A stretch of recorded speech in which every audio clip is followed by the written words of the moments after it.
পৃথিবীতে একজন মানুষই শুধু জানতেন যে তিনি পৃথিবীতে কতদিন বাঁচবেন, সেটা হচ্ছে সাইয়েদনা আদম আলাইহিস সালাম। ওনাকে বলে দেওয়া হয়েছিল উমরুকা আলফু সানা, তুমি পৃথিবীতে বাঁচবে 1000 বছর। কয় বছর? সাইয়েদনা আদমের সামনে অনেকগুলো রুহু রাখা হলো। সাইয়েদনা আদম বললেন, এরা কারা? আল্লাহ বললেন, এরা হচ্ছে নাসালুক, তোমার বংশধর, পৃথিবীতে তোমার পর এরা পৃথিবীতে আসবে। সাইয়েদনা আদম বললেন, আল্লাহ ওই যে একটা রুহু দেখা যায়, এটার নাম কি? আল্লাহ বললেন, হাদা ইবনুকা দাউদ, এটা তোমার ছেলে দাউদ, সে দুনিয়াতে নবী হয়ে আসবে, তার ছেলে সুলাইমানও নবী হয়ে আসবে। সাইয়েদনা আদম বললেন, মাবুদ, আমার ছেলে দাউদের কত বছর হায়াত আপনি দিয়েছেন? আল্লাহ বললেন, 40 সানা, মাত্র 40 বছর, 4 ইয়ার্স, 40 বছর তোমার ছেলেটা বাঁচবে। ও আল্লাহ, আমি বাঁচবো কয় বছর? তুমি বাঁচবা 1000 বছর। সুবহানাল্লাহ। সাইয়েদনা আদম বললেন, মাবুদ, এত ফুটফুটে সুন্দর আমার ছেলে দাউদ, মাত্র 40 বছর দিলেন কেন? জিদ মিন উমরিহি, বাড়ায়া দেন। সুপারিশ করতেছে পোলার লাইগা কে? বাবা। আল্লাহ আপনি বাড়ায়া দেন, আল্লাহকে বাড়ানো যাবে না। লেখা হয়ে গেছে, রুফিআতিল আকলাম ওয়া জাফফাতিস সুহুফ, কলম তুলে নেওয়া হয়েছে আর কালি শুকায় গেছে, আর কিছু করা যাবে? সাইয়েদনা আদম বললেন, মাবুদ, আমার 1000 বছর কেন দিলেন? আমার এই সুন্দর ফুটফুটে ছেলেটারে শুধুমাত্র 40 বছর কেন দিলেন? ও মাবুদ, আমার 1000 বছরের দরকার নাই, আমার 1000 বছর থেকে 60 বছর আমি আমার ছেলেরে দিয়ে দিলাম। দাউদ আলাইহিস সালাম বাঁচবে 40 বছর, তো বাপ আদম যদি আরো 60 দেয়, 40 আর 60 মিলে কত হয়? ভালো হিসাব বোঝে, 100। আর আদম আলাইহিস সালাম পেয়েছিলেন 1000 বছর, 60 কমে গেলে রইল কত? 940 বছর পৃথিবীতে থাকার পরে মালাকুল মাউত চলে এসেছে, কারণ এটা on time. The death will come on time, it never late, কখনো দেরি হয় না। আল্লাহ বললেন, লিকুল্লি উম্মাতিন আজালুন ফাইযা জাআ আজালুহুম লা ইস্তাখিরুনা সাআতান ওয়া লা ইস্তাকদিমুন। মৃত্যুর একটা নির্ধারিত সময় আমি বেঁধে দিয়েছি, অন টাইম, অন টাইমেই চলে আসে, 1 সেকেন্ড আগেও আসবে না, 1 সেকেন্ড পরেও আসবে না। 940 বছর বয়সে মালাকুল মাউত এসে হাজির, এসে বলল, জিতু আন আকবাদা রূহাক, রূহ কবজ করতে আসছি। আদম আলাইহিস সালাম বললেন, রূহ কবজ করতে আসছো মানে? আমি বাঁচবো তো 1000 বছর। কয় বছর? মালাকুল মাউত বললেন, না না, ওই যে আগের কথা স্মরণ করেন, আপনি 60 বছর দিয়া দিছিলেন। কয় না, আমি দেই নাই, আমি আরো বাঁচুম, আরো 60 বছর পাওনা আছি, আমি দেই নাই। মালাকুল মাউত বললেন, আপনি দিয়েছেন। আদম বলে, দেই নাই। মালাকুল মাউত বলে, আল্লাহ ঘটনা দেখেন, দিয়া কয় দেই নাই। আল্লাহ কয়, থাক, কথা কইস না, আয়া পর। নাসিয়া আদম ফানাসিয়া বানু, ভুলে গেছেন উনি। আমরা ভুলে যাই, আমরা খেয়ে বলছি খাই নাই, নিছিলাম পকেটে, কয় নেই নাই। এরকম ডাকাইত আছে না নাই? নাসিয়া আদম ফানাসিয়া বানু, বিশ্বনবী বললেন, আদম ভুলেছে তো তার সন্তানরাও ভুলে যায়। জাহাদা আদম ফাজাহাদা যুররিয়াতু, আদম অস্বীকার করেছে, তার সন্তানরাও অস্বীকার করে। সেদিন থেকে আল কিতাব ওয়া শুহুদ, মানে লিখে রাখার সিস্টেম আর সাক্ষীর সিস্টেম চালু হয়েছে। সুবহানাল্লাহ পড়েন। 940 বছর বয়সে মালাকুল মাউত এসে আদম আলাইহিস সালামের রূহ নিতে পারে নাই। উনি 1000 বছর যখন হয়েছে, সাইয়েদনা আদম আলাইহিস সালামের রূহ কবজ করেছে। যেই দিন পৃথিবীর প্রথম মানব, প্রথম নবীর রূহ মালাকুল মাউত দুনিয়া এসে কবজ করেছে, ওই দিনটাও ছিল জুমাবার। আল্লাহু আকবার। আবার বিশ্বনবী বললেন, লা তাকুমুস সাআ ইল্লা ফি ইয়াউমিল জুমআহ, ইযা যুলজিলাতিল আরদু জিলজালাহা ওয়া আখরাজাতিল আরদু আসকালাহা, ইযা রুজ্জাতিল আরদু রাজ্জান ওয়া বুসাতিল জিবালু বাসসা। কিয়ামতের দিন পৃথিবীটাকে একটা প্রকম্পন দিয়ে কাঁপিয়ে দিবে কে? মারাত্মক একটা ঝাঁকুনি দিবে আল্লাহ, পুরো পৃথিবীটা কেঁপে ভেঙে চুরে খান খান হয়ে যাবে। এই ঝাঁকুনি আর আর্থকোয়েক, ভূমিকম্প এর ঘটনাটা যেদিন ঘটবে, ওই দিনটাও হচ্ছে জুমার দিন। কারণ দিন নয়, ফিহি খালাকাল্লাহু আদম, এই জুমার দিনে আল্লাহ তাআলা সাইয়েদনা আদম আলাইহিস সালামকে তৈরি করেছে। বিশ্বনবী বলেন, লাম্মা খালাকাল্লাহু আদম ওয়া কানা তুলুহু 60 যিরাআন, আল্লাহ তাআলা যখন আদম আলাইহিস সালামকে তৈরি করলেন, 60 হাত লম্বা করে তৈরি করলেন। আর আমরাও যারা জান্নাতে ঢুকবো, আমাদের আকৃতি থাকবে 60 হাত লম্বা। আল্লাহ সাইয়েদনা আদমকে তৈরি করলেন এই জুমার দিনে। আবার সাইয়েদনা আদম আলাইহিস সালামকে পৃথিবীর বুকে তিনি পাঠিয়ে দিয়েছিলেন এই জুমার দিনে। সুবহানাল্লাহ। কুল নাহবিতু মিনহা জামিআ, ও Adam, go down with your wife, তোমার স্ত্রী হাওয়াকে নিয়ে পৃথিবীতে নামো। সাইয়েদনা আদম আলাইহিস সালামকে আল্লাহ তাআলা পাঠিয়েছিলেন শ্রীলঙ্কার একটা পাহাড়ে, অ্যাডামস পিক। ওখানে ঐতিহাসিকভাবে প্রমাণিত, এটা হাদিসে নেই, কুতুবুত তারিখে এসেছে।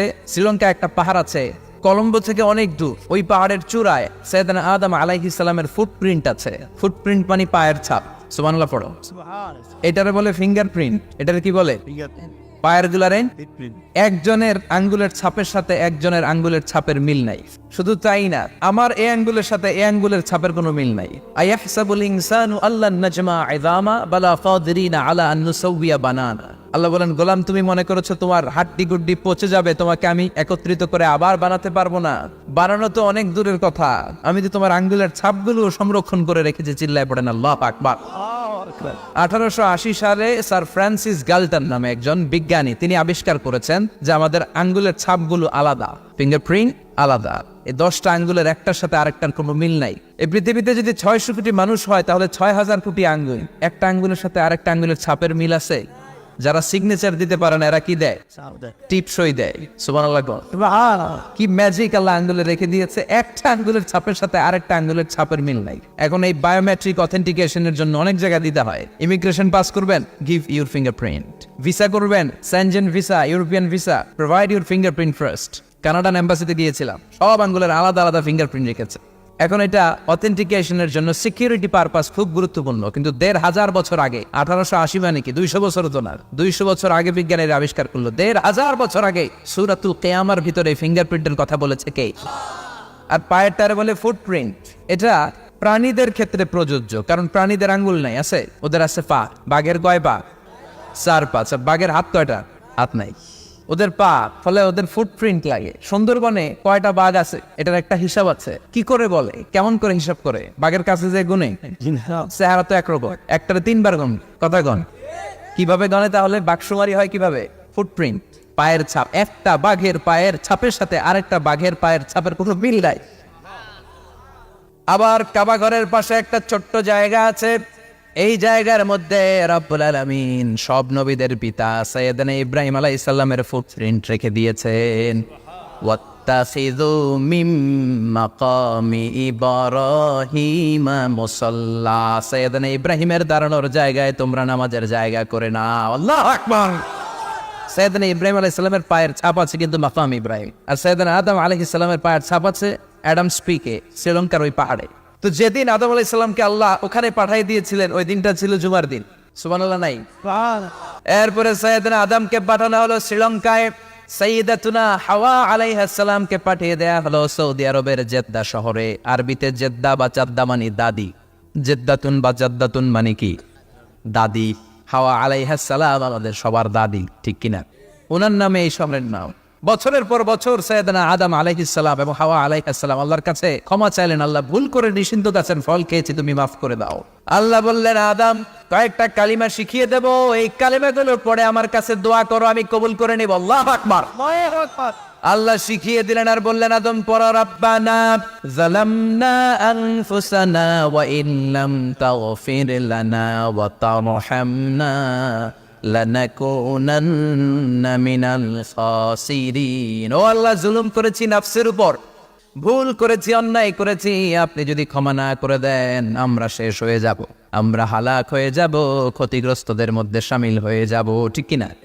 আল্লাহ সাইয়েদনা আদম আলাইহিস সালামের তওবা কবুল করলেন। ওনার কাজ হচ্ছে তওবা কবুল করা। আমাদের কাজ গুনাহ করা, শয়তানের কাজ ওয়াসওয়াসা দেওয়া, আল্লাহর কাজ খালি মাফ করা।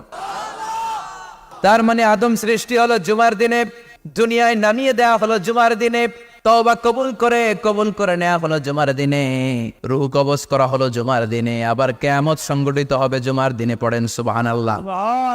আবার বিশ্বনবী বললেন, আর রমাদান ইলা রমাদান, এক রমজান থেকে আরেক রমজানের মাঝখানে যত গুনাহ হয় মাফ করে কে?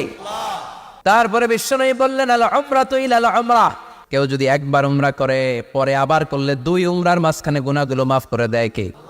আবার বিশ্বনবী বললেন, আল জুমআতু ইলাল জুমআ কাফফারাতুন লিমা বাইনাহুমা, এক জুমার পর থেকে সামনের জুমা আসা পর্যন্ত যে সগীরা গুনাহগুলো হয় সবগুলো সগীরা গুনাহ মাফ করে দেয় কে? সারা সপ্তাহে ভুল ত্রুটি অন্যায় যা করলাম জুমার নামাজের বদৌলতে সব গুনাহ মাফ করে দেয় কে? এই দামি দিনটাকে আল্লাহ ইহুদিদের দিতে চেয়েছিলেন, পায় নাই। আলহামদুলিল্লাহ কইবেন না? আলহামদুলিল্লাহ। ইখতিলাফু, তারা ইখতিলাফ করে হারাইছে এটা। এই দামি দিনটা রব্বুল আলামিন নাসারাদেরকে দিতে চেয়েছিলেন, ফাখতালাফু, ওরাও ইখতিলাফ করে হারাইছে। এজন্য ইখতিলাফ ভালো জিনিস না খারাপ জিনিস? ইহুদিদেরকে আল্লাহ দিতে চাইলেন, ইখতিলাফ করে হারাইছে, নাসারারাও হারাইছে। ফাজা আল্লাহু বিনা ফাহাদানা বিহাদা দ্বীন, রব্বুল আলামিন এই দিনটা আমাদেরকে দিলেন, আমরা ইখতিলাফ করি নাই, বিশ্বনবীর হাতে হাত রেখে ঐক্য করে ঘোষণা দিয়েছি জুমার দিন আমাদের সাপ্তাহিক দিন। সুবহানাল্লাহ।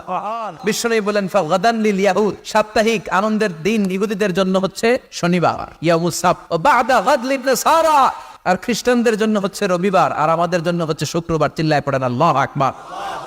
তার মানে জুমার দিন, জুমাবারের মর্যাদা বেশি না কম? চিল্লায় বলেন বেশি না কম? জুমার দিন সকালবেলা ফজরের নামাজের পর থেকে ফেরেশতারা যতগুলো মসজিদে জুমা অনুষ্ঠিত হয় ওই মসজিদে ঢোকার প্রতিটা দরজার মধ্যে দাঁড়িয়ে থাকে। কারা কারা আগে আগে জুমার নামাজ পড়ার জন্য মসজিদে যায়, প্রত্যেকের নামগুলো একটা জান্নাতের রেজিস্ট্রি খাতার মধ্যে তুলে নেয়। এই নামগুলো স্পেশালি আল্লাহর কাছে পাঠানোর জন্য। ডানে বাঁয়ে সামনে পেছনে যতগুলো দরজা, প্রতিটা দরজায় ফেরেশতারা বসে থাকে। কে আগে আসলো নাম তুলে দেয়। তুলতে তুলতে তুলতে তুলতে খতিব সাহেব যখন খুতবা দেওয়ার জন্য মিম্বারে যেয়ে বসে যায়, ফেরেশতারা তাদের খাতা বন্ধ করে তারাও খতিব সাহেবের সামনে জুমার খুতবা শোনার জন্য বসে যায়। পড়েন সুবহানাল্লাহ। প্রথম জুমার দিন জুমার মসজিদে যে ঢুকবে, বিশ্বনবী বললেন আল্লাহর রাস্তায় একটা উট কুরবানি দিলে যেই সওয়াব, এই সওয়াব আল্লাহ আমলনামায় দিয়ে দেয়। দ্বিতীয় পর্যায়ে যে ঢুকে, বিশ্বনবী বললেন বাকারা, গরু কুরবানির সওয়াব পায়। 3 নম্বরে যে ঢুকবে, বিশ্বনবী বললেন কাবশা, হাদিসের ভাষায় এসেছে আল কাবাস, কাবাস মানে হলো বকরি, বকরি কুরবানির সওয়াব। 4 নম্বরে যে ঢুকবে তার হচ্ছে দাজাজা, দাজাজা মানে মুরগি। 5 নম্বরে যে ঢুকবে, বিশ্বনবী বললেন বাইদা, নোয়াখালীরা কয় বয়দা, আমরা কই আন্ডা, কুমিল্লায় কই ডিম। আছে না নাই? এক দেশের কত ভাষা, এক দেশের গালি আরেক দেশের বলি। আমরা বলি ছেলে, কুষ্টিয়ায় বলে পুত্র, আরেক জায়গায় গেলে বলে হুত, আরেক জায়গায় গেলে বলে ফোয়া। আছে না নাই? এক এলাকায় বলে বেটা ছেলে, ছেলেদেরকে বেটা ছেলে, মরদ ফোয়া, মরদ ফোয়া হইতে না, মরদ ফোয়া হবে। আহা, কি ভাষার বৈশিষ্ট্য। তো যেটা আমরা বলি ডিম, কোথাও বলে আন্ডা, কোথাও বলে বয়দা। তো এই বয়দা আল্লাহর রাস্তায় দান করে দিলে যেই সওয়াব, পঞ্চম ব্যক্তি ওই সওয়াব পাবে। এই 5 জনের পরে আর লেখালেখি নাই, বাকিদেরটা নর্মাল এন্ট্রি করে সব ফেরেশতারা খুতবা শোনার জন্য বসে যায়। সুবহানাল্লাহ।